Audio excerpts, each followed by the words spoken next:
የተከበራችሁና የተወደዳችሁ ተመልካቾቻችን ይህ የድሬዳዋ ቴሌቪዥን ነው። አሸዋ ሜዳ ነው። ይድነቃቸው ዘውገ ቦቸራ በዳኝነት ህይወቱ ሌሎች ይከብዳቸዋል የተባሉ ጨዋታዎችን መርጧል። ከእድሜያቸው ውስጥ 43 ዓመቱን በስፖርት 40 ዓመቱን በእጅ ኳስ ስፖርት አሳልፈዋል። እንዴት ተሸነፍን? እንዴት ጎል ገባብን? ነገ የተሻለ ቦታ ለመድረስ የትኛውም አይነት ስፖርትን ስንሰራው ቻሌንጆችን መቋቋም ከህዝቡ ጋር እንድንተዋወቅ ያደረክበት መንገድ አሪፍ ነበረ ብዬ አስባለሁ። እንደ ድሬዳዋ ቴሌቪዥን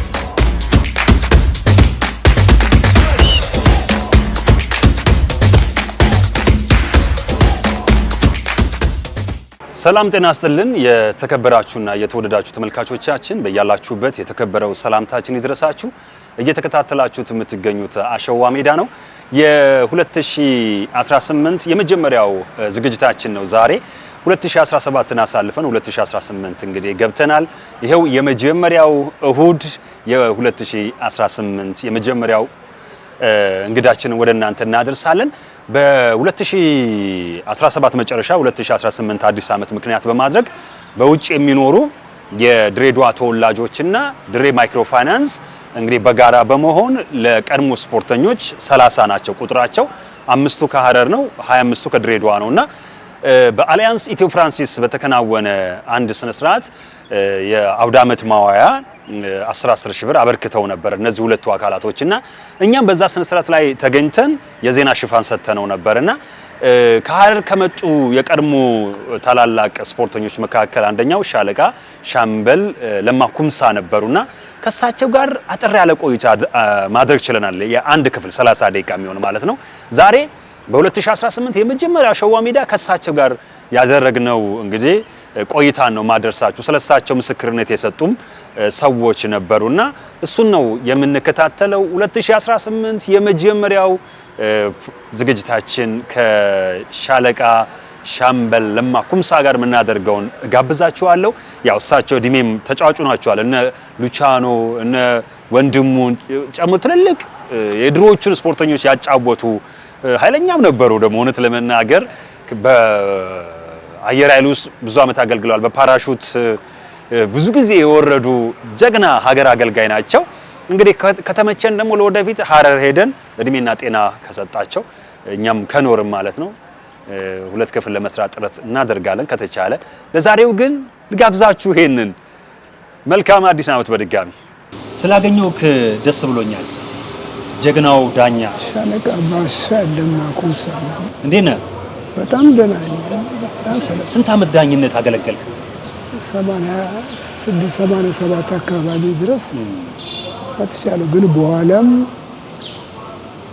ስፖርቱን ዳኝነቱን ማቆምም በአካባቢ የወዳጅነት የህፃኖች እንደዚህ ሰፈር እንደዚህ የተደረገ ከእንቅስቃሴ ቦታ አልጠፋውም። ግን በዳኝነት በትክክል የጀመርኩት በ1962 ዓመተ ምህረት ነው። እንደ በዳኝነት ስታጫወት አፍሪካ ምናምን ሄዳ አጫውታል። ምን ያህል አገር አጫወት? በእውነቱ ያን ጊዜ ይመዘገባል የሚል እቅድና እንደው መጣ ነገር አለ። አብዛኛውን የመውጣት ዕድል አልገጠመኝም። እርግጥ በወጣሁባቸው ጊዜ ኬንያ ላይ የክለብ ሻምፒዮና ነው እናጫወቻለሁ። በተለያዩ ቦታዎችም እንዳልኩ ከ60 ወር ዜና በአጠቃላይ ከሀገራችን ስፖርቱ ጋር ከተካሄደ በሕፃንነቴ በ46 ዓመተ ምህረት ነው የጀመርኩት ዳኝነት። ከልጅነቴ ጀምሮ ልጆቹ ራሳቸው ቅጽል ስም ነገር ምናምን ነገር እያደረጉ ሲጨፍሩ ሲጫወቱ ይሄ ከሆነ በእግር ኳሱ አልገፋሁበትም።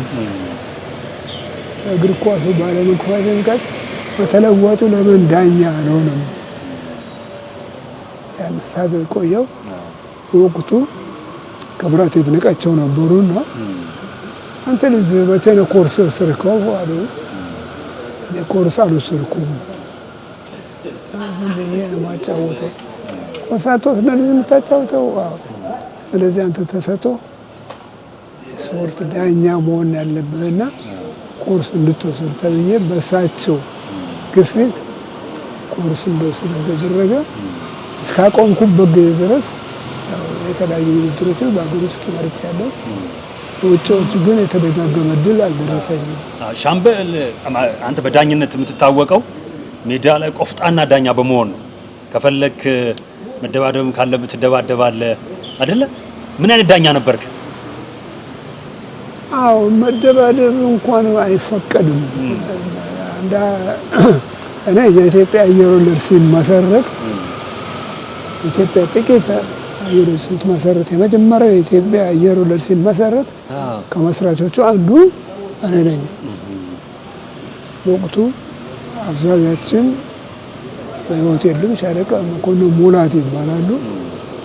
እሳቸው ቀድሞ እስራኤል አሜሪካን ሀገር ዘለው ስለነበረ በዛም እኔ ደግሞ በዚህ የመመልመሉ እድል ደረሰኝና እስራኤል ሀገር የኢትዮጵያ አየር ወለድ ሲመሰረት እስራኤል እኔ እስከ አስተማሪነቱን ሁለት አይነት ዝላዎች አሉ። አንዱ ነፃ ዝላይ ይባላል።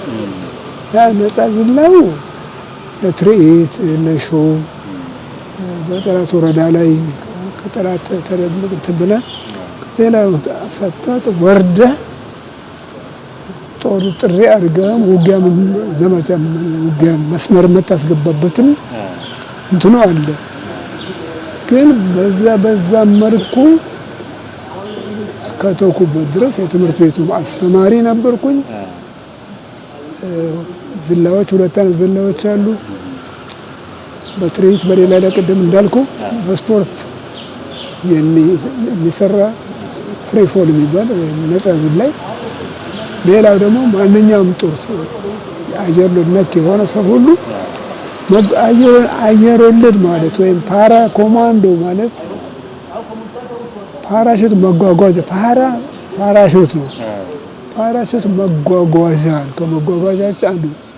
ከአውሮፕላን ስትወርድ ፓራሹት ይከፈታል። ፓራሹት ከተከፈተ በኋላ መሬት ታርፋለህ። ያንን የፓራሹት ዕቃን ሰብስበህ ሌላው ፓራሹቱን ሲሰበስብ ሌላው የውጊያ ተግባሩን ይፈጽማል። ካዳ ስንት የዘለልክ አንተ? በእውነት ለመናገር ነው የምለው በአውራው እጅግ በጣም ብዙ ነው። ምን ያህል ይሆናል? በቁጥር ባላውቀው ከ700-800 ትንሽ ነው። ከአየር ላይ ምንድነው እሱ አየር ብለን ስንል ሁለት አይነት ፓራሹቶች አሉ። አንዱ ፓራሹት ማንኛውም ተራው ዘላይ አየር ወለድ የሆነ ተራው ዘላይ የሚዘለው። ሁለተኛው ነገር ለአስተማሪዎች ዲስፓቸር የሚባሉ የዝላይ ትምህርት የሚያስተምሩ የሚያዘልሉት ሁለተኛው ፓራሹት አውቶማቲክ ፓራሹት ነው።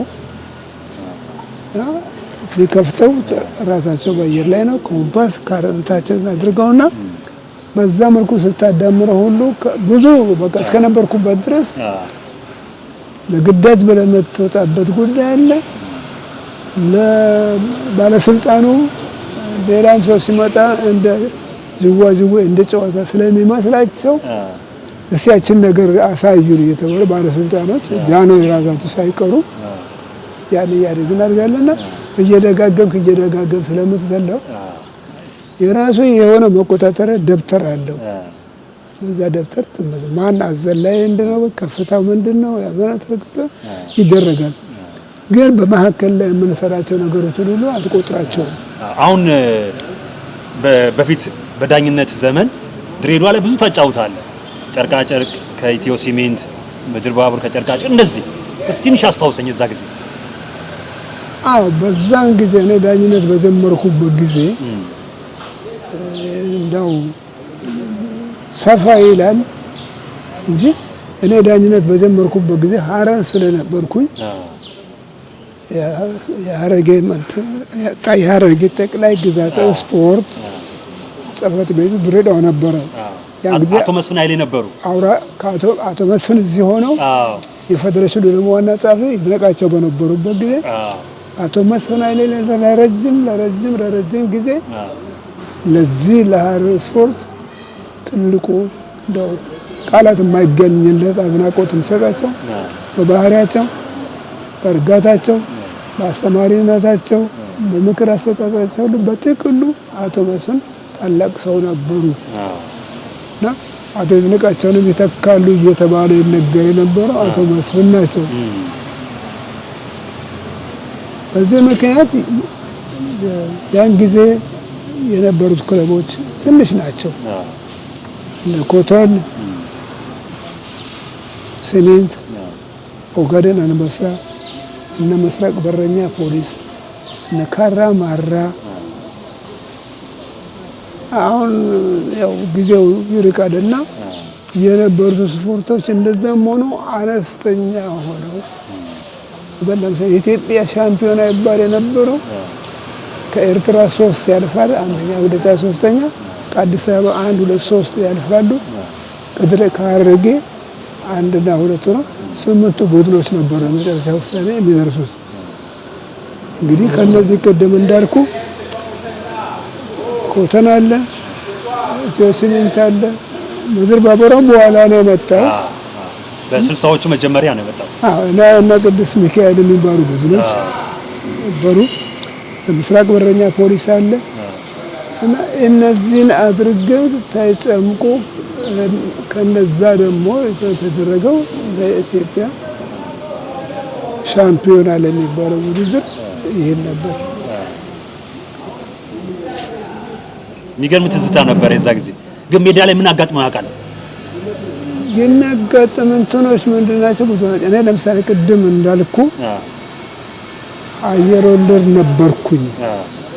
አየር ወለድ የካራቴ ኮማንዶ ምናምን የሚባለው ነገር ግን ምንድነው ተጫዋቾችን ለማ ሲያጫውት በካራቴ እንትን ያደርጋቸዋል፣ ተጫዋቾች ያስፈራራል፣ እንደዚህ ይደረጋል እኮ። እንደዛ ሰምቼ እኮ ነው። እንደ አጋጣሚ በዛን ጊዜ ደግሞ የነበሩ ሰዎች አሁን እዚሁ ስላሉ ልጠይቃቸው እዚሁ ስላሉ ማስፈራራት አይፈቀድልንም። አንድ ዳኛ ማስፈራራት አይፈቀድልንም። የዳኛው ስልጣን የቃል ማስጠንቀቂያ አለ፣ ቢጫ አለ፣ ቀይ ካርድ አለ። ቢጫና ቀይ ካርድ ራሳቸው የመጡት በኋላ እኔ ዳኛ ከሆንኩ በኋላ ነው። በፈረንጆች 72 አካባቢ ነው። ከዛ በፊት ቢጫና ቀይ ካርድ የሚባል አልነበረም። ካዳ በምን ነው መሰጣቸው የነበረው? በቃለ አድም አሰጣለሁ ትላለህ። እንዳው ሲለማመጥም በልቀት ተጫወት ትላለህ። ያው እንደ መንደር ጨዋታ እንደ ሕፃን ልጆች ጨዋታ የሚደረገውና በዚህ ምክንያት በወታደርነቱም የካራቴና የሌላው ሙያ ሳክሎበት ስለሆንኩኝ ተጫዋቾች እንዲባልጉ አልፈልግም። ለምሳሌ ጊዮርጊስንና መቻልን አጫውቼ መቻል ጊዮርጊስ ተሸንፏል፣ አዲስ አበባ ስቴዲየም ላይ ማለት ነው። ያ ነገር በሚደረግበት ጊዜ ተጫዋቹን በዛው በቃል ማስጠንቀቂያ ተሰጠዋል። በፊት ቃል ማስጠንቀቂያ በፊትም ነበር፣ አሁንም አለ። ከዛም በኋላ ቢጫና ቀይ ካርድ ታደርጋለህ። በጊዜው ታዲያ ቢጫና ቀይ ካርድ ስላልነበረ አስወጣለሁ ትላለህ። ከተለማመጠም ካለ በቃ ተመለስ ተጫዋች ብለን ትፈቅዳለህ። እንደዛ አድርገሃል? አላረግም። ግን ምንድነው ህጉን አልተረጎምኩም ማለት ነው።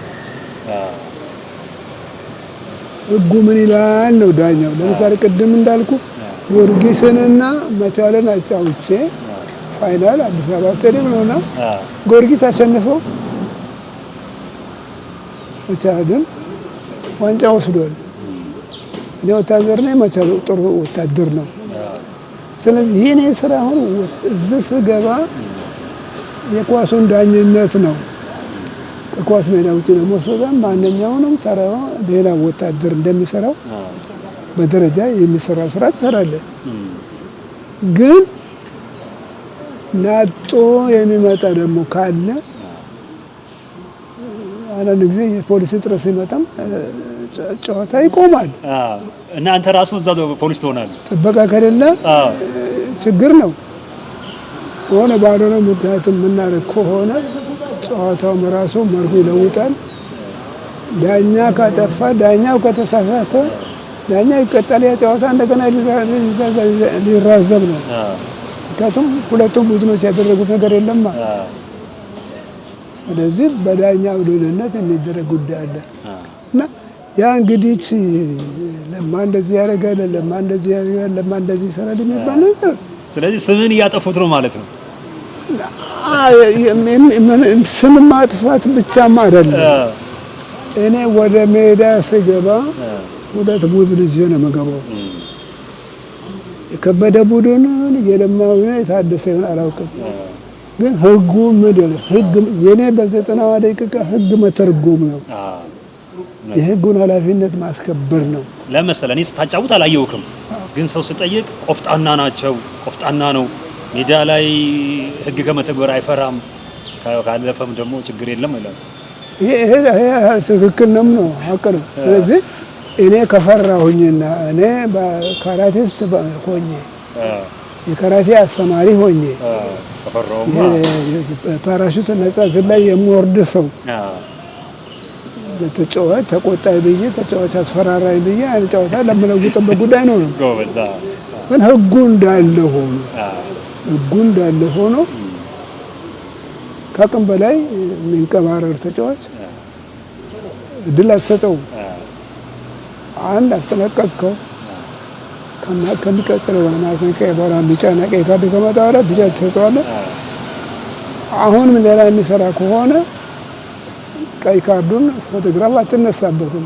ስለዚህ ቀይ ሰጠህ ታባርራለህ።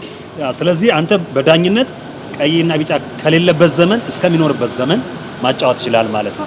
አሁን ያለበት ግን ሁኔታ ምንድን ነው? በምን መልኩ አሁን ህይወት እንዴት ናት? ኑሮ እንዴት ነው? ኑሮ እንደማንኛውም የኢትዮጵያ ህዝብ እንደሚኖረው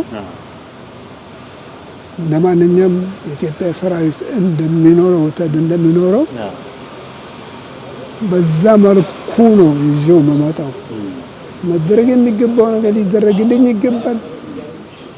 መደረግ የማይገባው ነገር መደረግ የለበትም። ሌላውን ከፍና ዝቅ የሚደረግበት ነገር ከሆነ የስፖርቱ ጉዳይ ወደፊት መሄዱ ቀርቶ ወደ ኋላ ሄዳል። እንበል አሁን እነ ኢታሎ እነ ልቻኖን አጫውቻለሁ። በእነ ልቻኖ በእነ ኢታሎ ጊዜ ሁሉ ዳኛም ነበርኩ።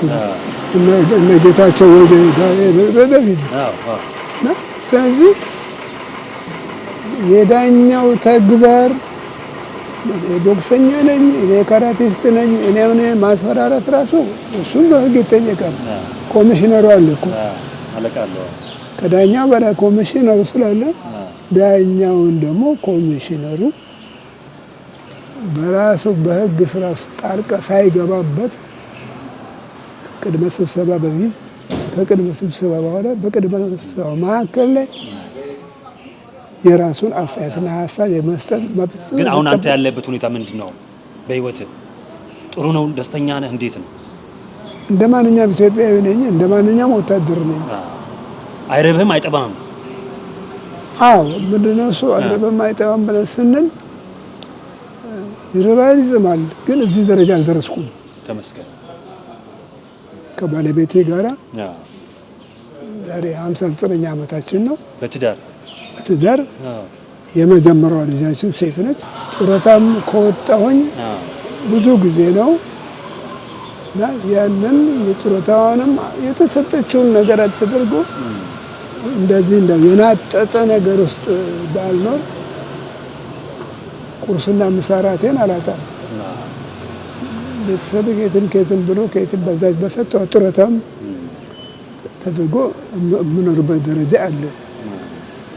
ግን እንደማንኛውም ወደ ላይ አይደለሁም፣ እንደማንኛውም ወደ ታች አይደለሁም። ሌላው የኢትዮጵያ ሕዝብ እንደሚኖረው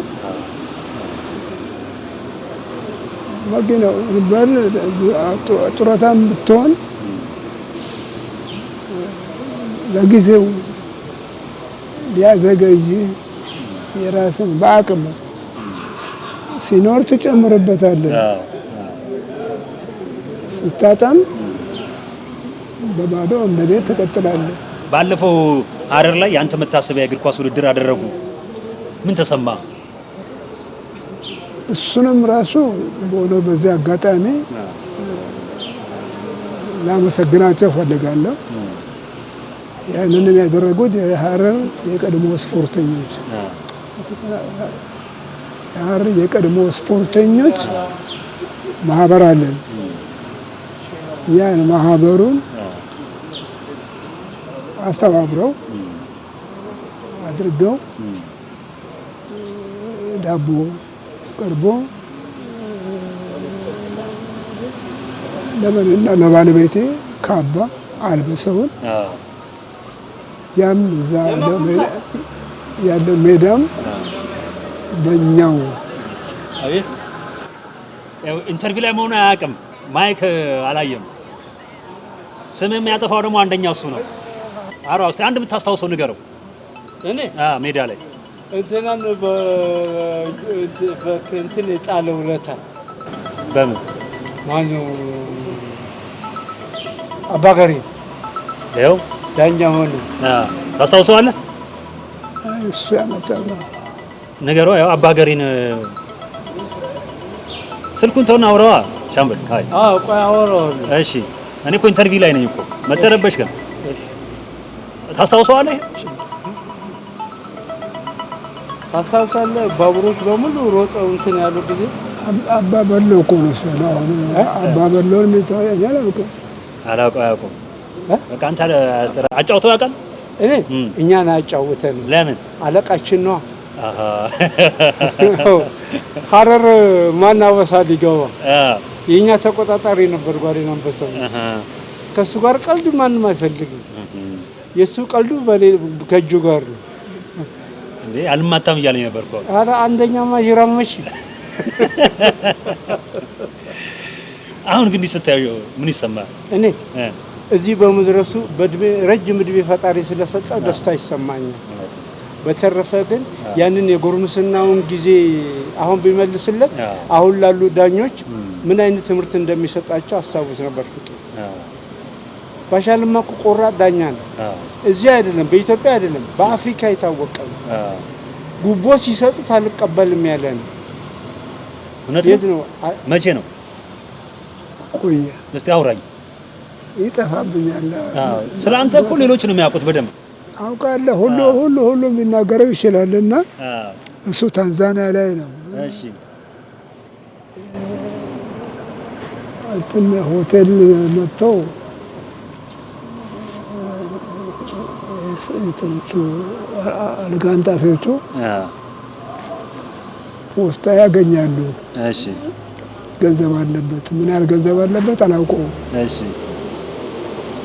ስለዚህ ብድግ አደረኩና ለሰራተኛዋ እንደዚህ ብዬ አልኳት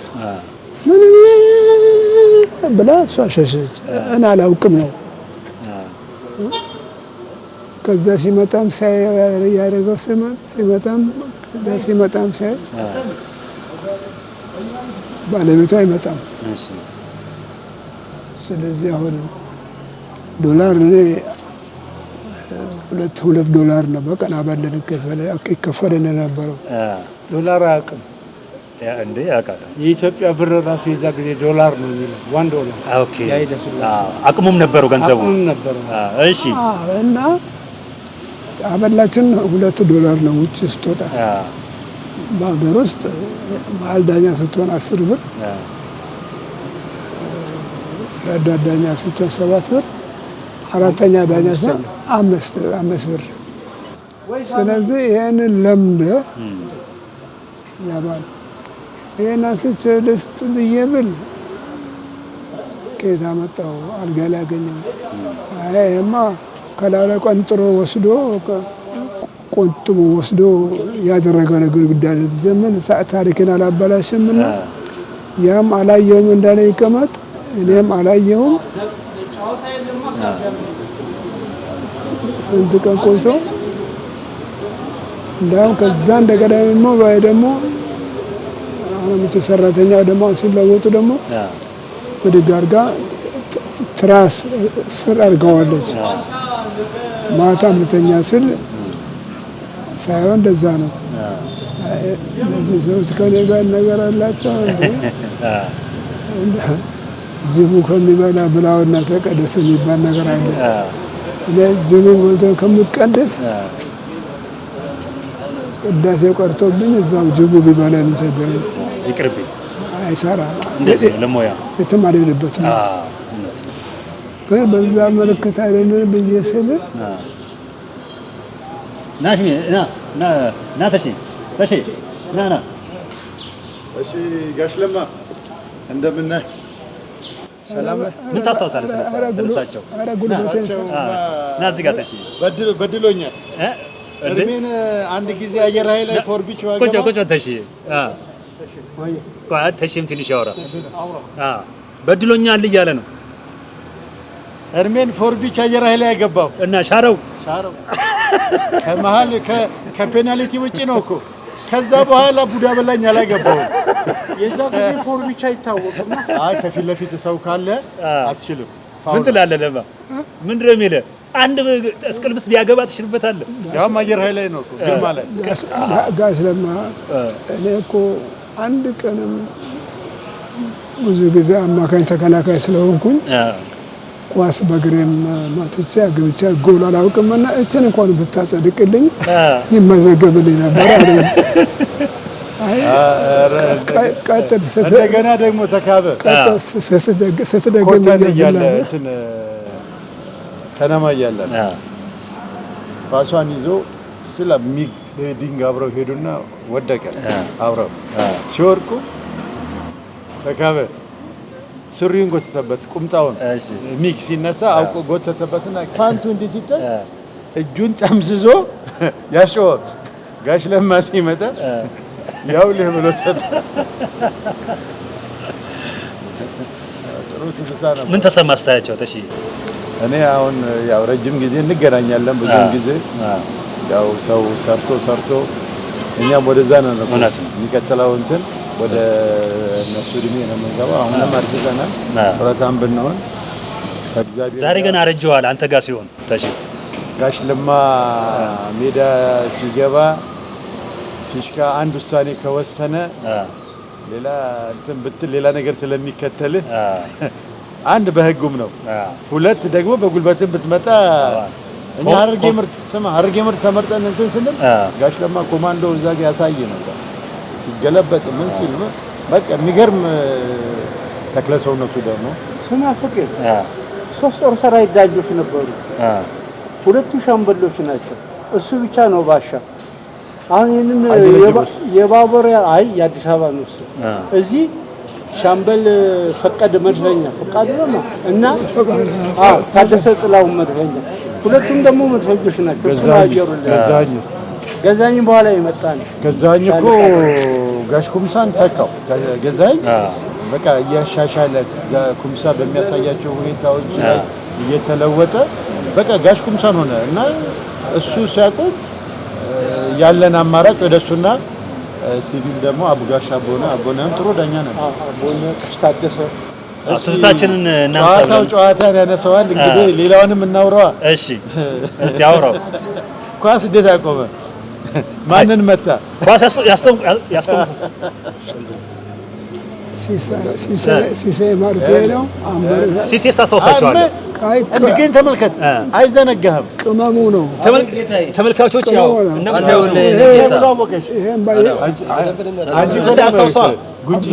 ታስታውሰዋለህ? ሲድ